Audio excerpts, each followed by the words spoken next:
Hello, this is Professor Minton, and today what I want to do is kind of as an orientation to the course, I want to show you some financial statements, which is the thing that we really are trying to get to. And all of the entries that we make, all of the buildup that we do, all of the knowledge that we attain going through this class leads up to these financial statements.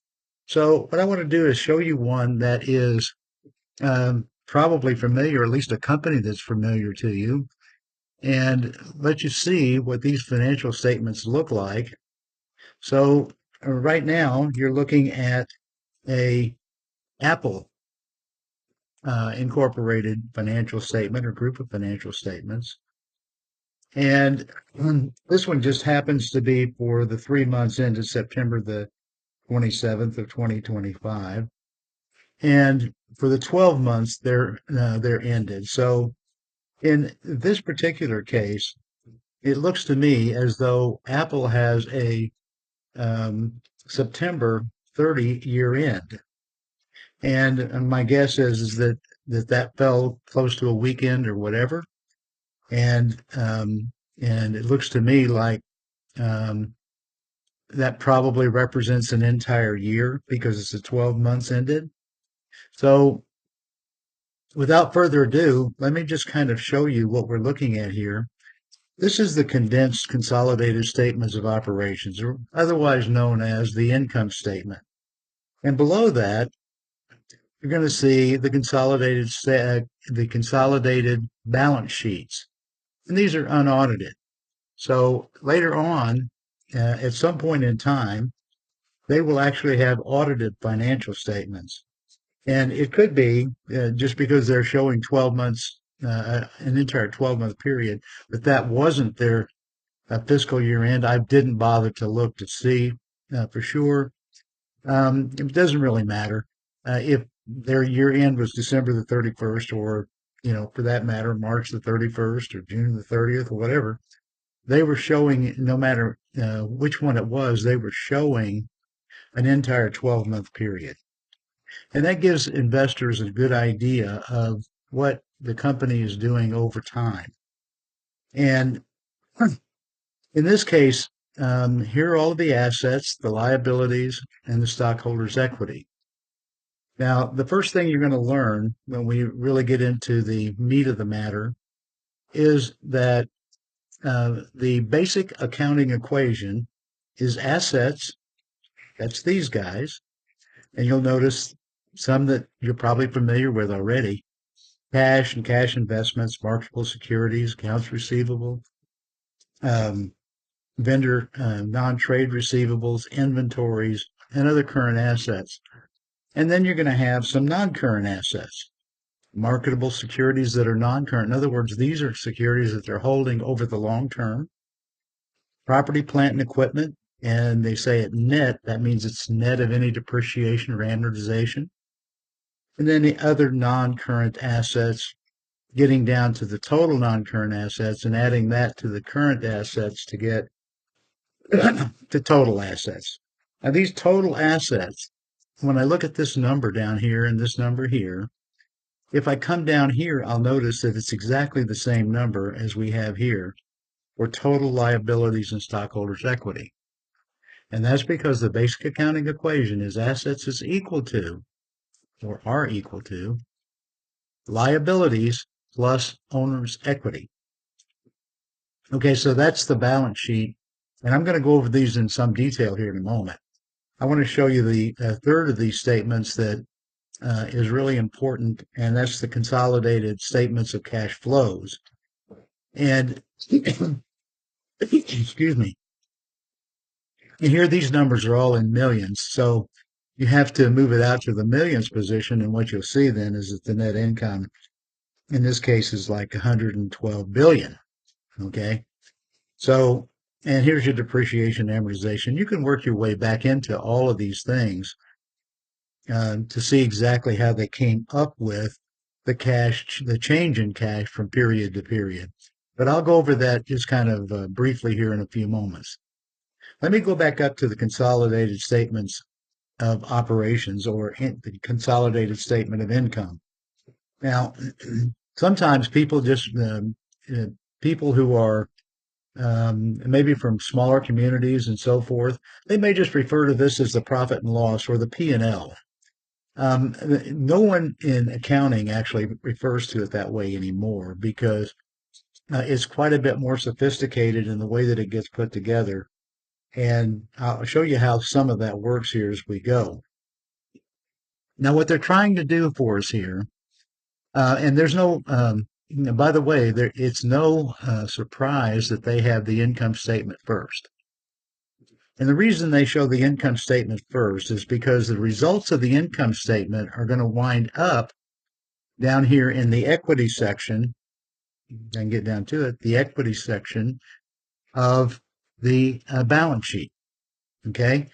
And they're also going to wind up, some of these results will wind up here. So, for example, if I look at the very first item here, it's net income.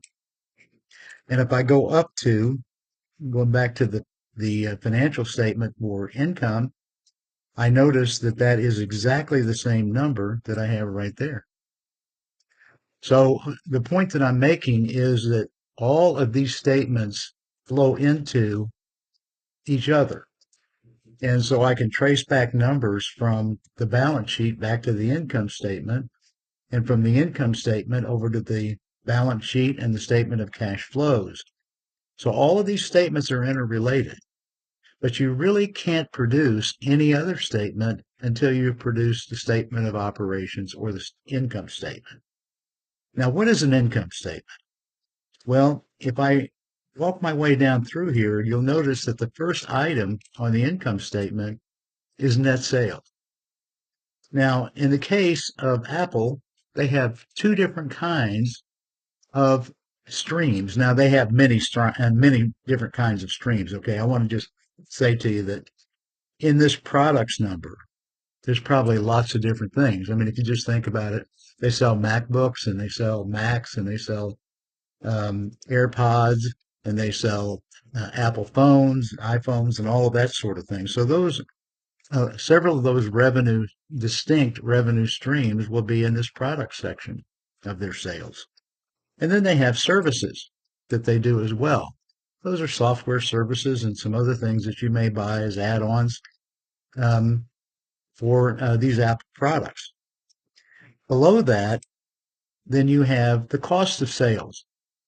And the cost of sales is you don't just produce, if you think about it for a second, you don't just produce an iPhone from scratch. I mean, you have to have some component parts. You have to have some chips, and you have to have some plastic and um, whatever else goes into the iPhone, for example. And and you can say that about any of their products. So all of them, they're buying in most of these products to make these sales. So, I mean, just think about that's the way that it would normally work under any circumstance, right? If I buy, if I'm Walmart, I don't just miraculously go into the back room and there are 16 cans of beans. I go into the back room and there may be 16 cans of beans, but I bought them. I had to pay for them, and they were part of this number, this cost of sales. And the same thing is true for services. I mean, I don't get services for nothing, right? I mean, I have to pay people to perform those services. If I then look at these net sales, in this case right here, and all the way across through here, and we're looking, by the way, at two comparative periods. We're looking at 2025 and 2024 for both 3 months that are ended here on September 27th and the 12 months ended. And notice they're trying to make sure that you're comparing apples and apples here. So just because this happens to be different by a day, don't let that concern you. Now, if it were different by a week or two, that'd be a problem. But, usually we would look at something like December the 31st, year to year. Okay. All right. So if I take these numbers for the total net sales and subtract what it cost us to either buy those products in or to purchase the services necessary, the payroll and all of that sort of thing, to make those products or develop those and deliver those services. If I subtract this number here, this group of numbers, from this group of numbers, what I'm going to get is the gross margin. Now, sometimes we call that the gross profit.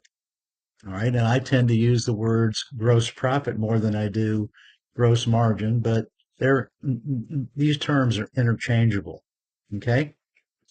All right. Then looking down further, now remember here, this is a condensed consolidated statements of operation. And they say condensed because they're not going to give you every single item that was part of the products, right? Later on, if you look through their financial statements and through their annual report, they're going to give you the breakdown of all of these. They'll tell you where they were manufactured. They'll tell you what the margins were in the various areas like the United States or the Americas versus Europe versus Asia and so forth. Because they're a international company and they sell all over the world. But here they have research and development costs. Now they separated those because it's such a huge number. I mean, and just look at it here. In this case, it's about $8 billion and closer to 9.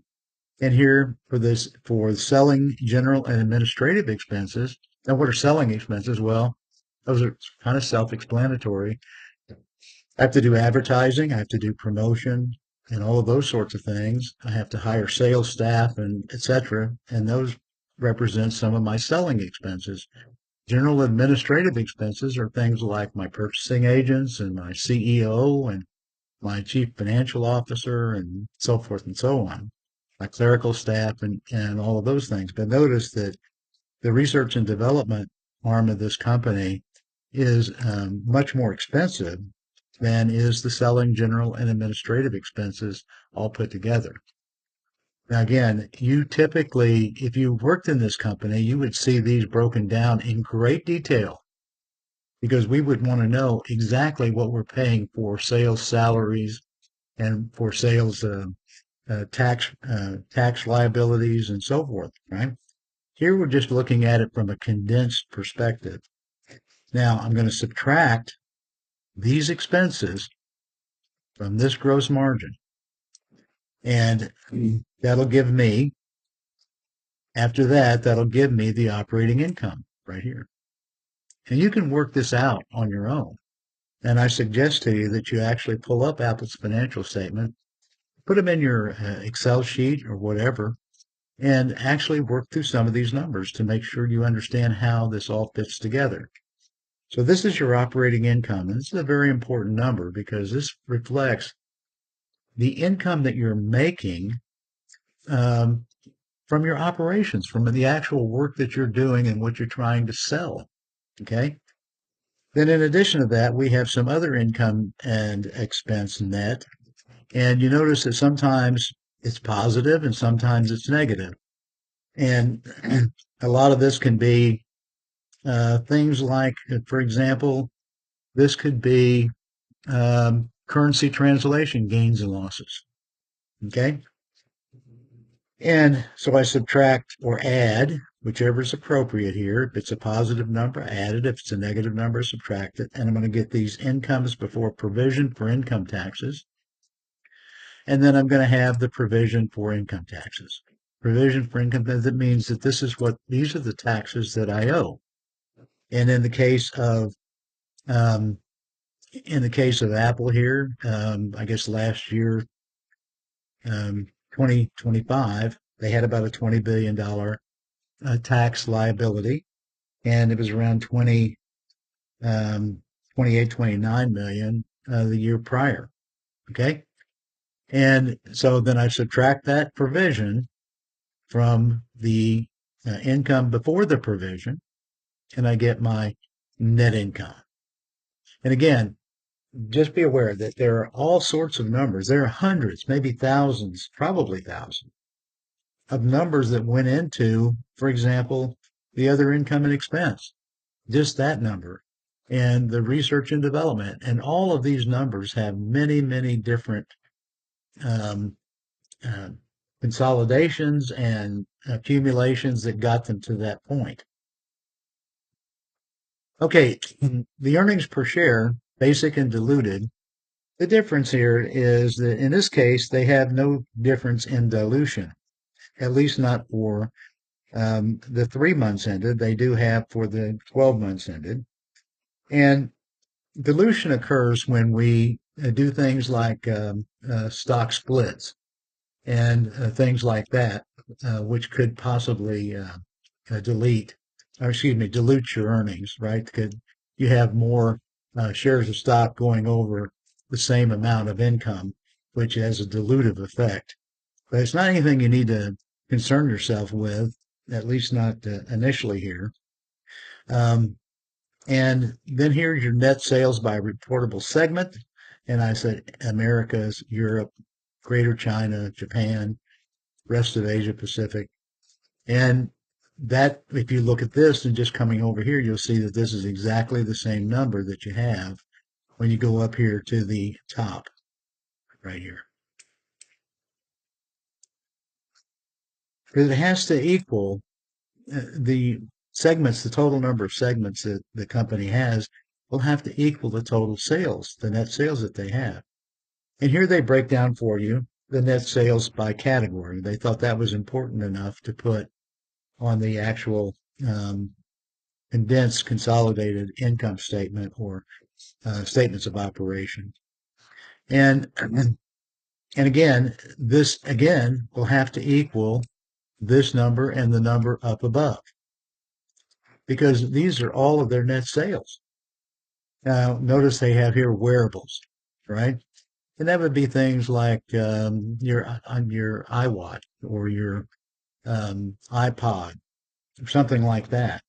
And then certainly, but you'd get an idea just looking at it, and you can see that the bulk of their sales, in this case, 209 billion. I don't know what that percentage is right off the top, but it's over 50%, right? 50% of their sales are coming from the iPhone.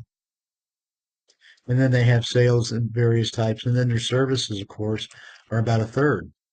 And the rest of their products, I can get to them here without getting over onto something else.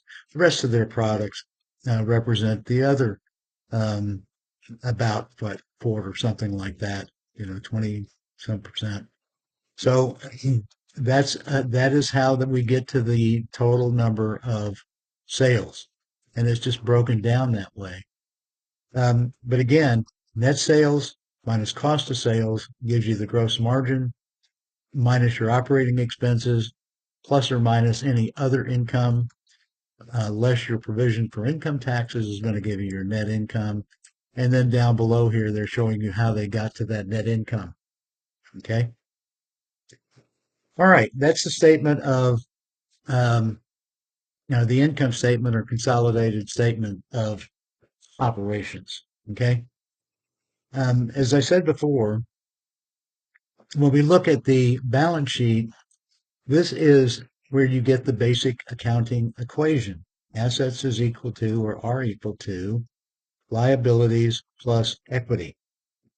And again, I went through kind of what some of the assets were. Some of these you recognize, I'm sure, and some you may not. I mean, inventories, of course, everybody's pretty familiar with inventories. And notice that they don't carry a whole lot of inventory compared to the amount that they have in accounts receivable and um, vendor non-trade receivables and so forth.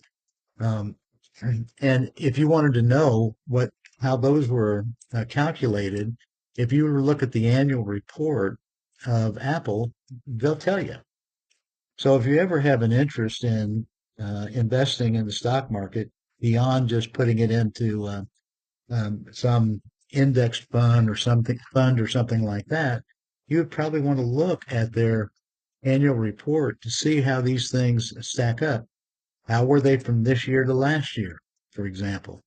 What happened to their cash this year to last year? Their marketable securities and so forth. And the same thing is true down for their longer term holdings and so forth, right? And then, you would make some judgments based upon that. You maybe look at some ratios and so forth. And we'll get into all those ratios as we go forward.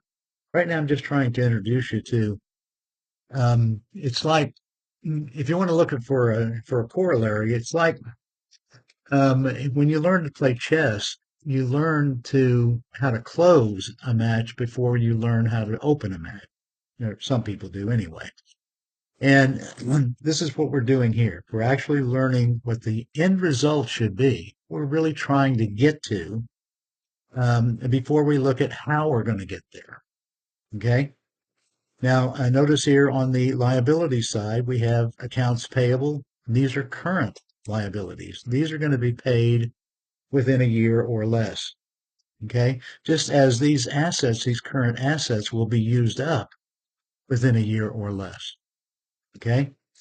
And and then these payables, of course, this is one of the primary ways that every big business finances its business, accounts payable, because you buy something today and you don't have to pay for it today. You pay for it in 30 days or 60 days or whatever the terms are.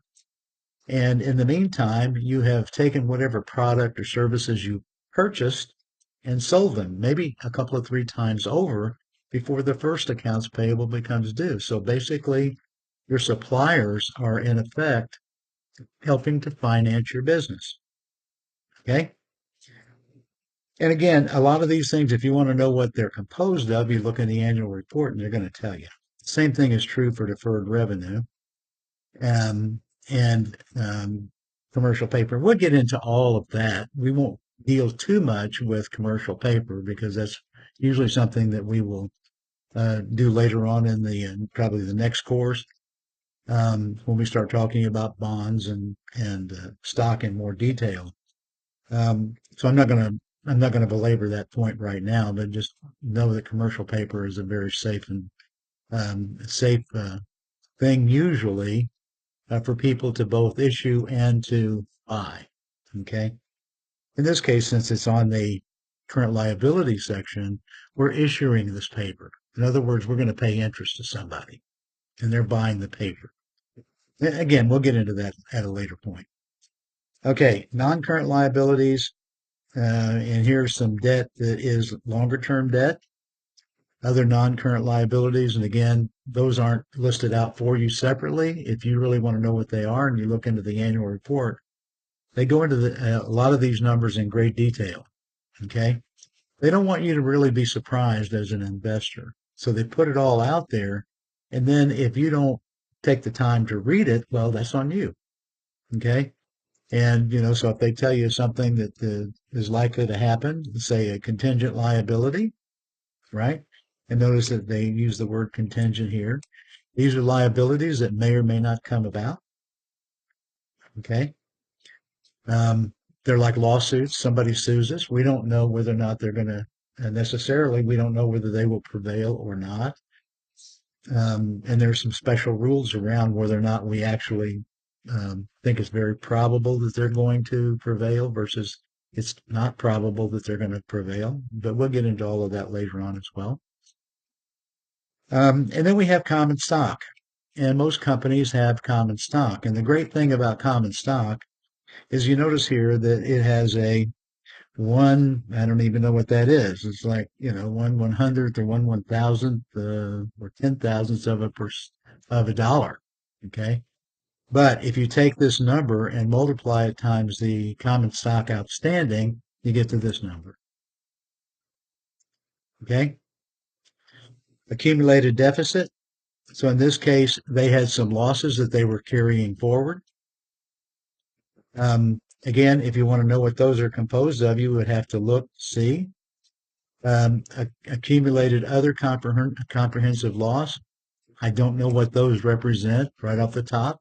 Again, if I were interested in buying Apple, I would surely look it up and see what kind of losses they're incurring. Are these just currency losses? What are they? What kind of losses are they? Um, and then this is the last one, and I'm not going to go into it too much. I've already got about 25 minutes into this, and I'm just going to tell you that what we do is we start out with the last year's or the last period's cash. and we work our way down through three different sections.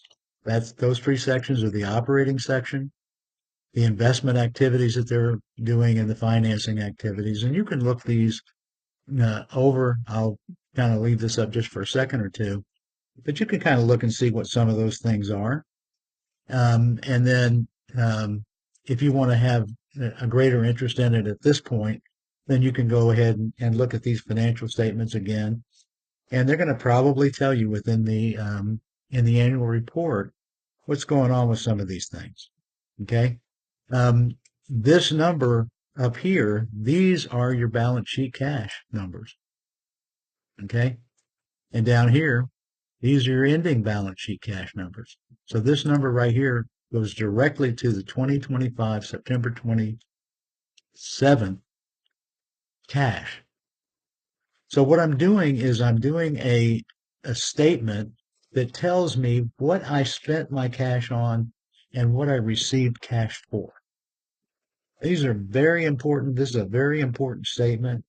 Most of the time in 2101, we do not dwell so much on the statement of cash flows. I'll go over it in some detail, but not a great deal of detail, even though it's an incredibly important um, financial statement. And here you can see that we have a reconciliation of 2024 non-GAAP to GAAP results. And so there are some things that may happen that represent timing differences and so forth between GAAP and, say, income taxes, for example. And so because we have those timing differences, we may have, and some others, okay, we may have something that's reported according to generally accepted accounting principles, and then our non GAAP adjustments. And we're not going to, again, because it's 2101, it's not a class that we're going to get into this kind of advanced accounting to any degree, but just be aware that they have to reconcile those two things at the end of the period. And those are the consolidated financial statements for Apple. And so I wanted to give you an opportunity to see how those work. And most companies are very similar. They may have some different ways of breaking things down and so forth. Mostly they're looking for consistency. You know, if they did products this year, they did products last year and the year before and the year before. So people can establish kind of trends as to what their product sales are. And the same thing true for their cost of sales and so forth. Are their cost of sales going up? Um, I mean, I just think of something just right off the top of my head. I noticed that the price of silver has been going up. Well, silver is used in chips, okay? And it may be used in some of the other elements of putting together an iPhone and some of the other things. So you could expect that just on that basis alone, you may have a little bit of a bump on the cost of the materials that you're buying in to produce these products. Whether or not you can pass on those costs to your consumers, well, that's another question, and that's a managerial question that we will get into as we get into 2102. All right, so I'm going to call it a quit right here, and I'm going to post this for you so that you can see it. And I encourage all of you when I post these videos to take a look at them. They're there because if you're not able to attend class for whatever reason, and I do take attendance, okay, but if you're not able to attend class for whatever reason, it's a way that you can go back and kind of pick up in most cases what went on during those lectures. Okay, all right, and I will see you around the bend.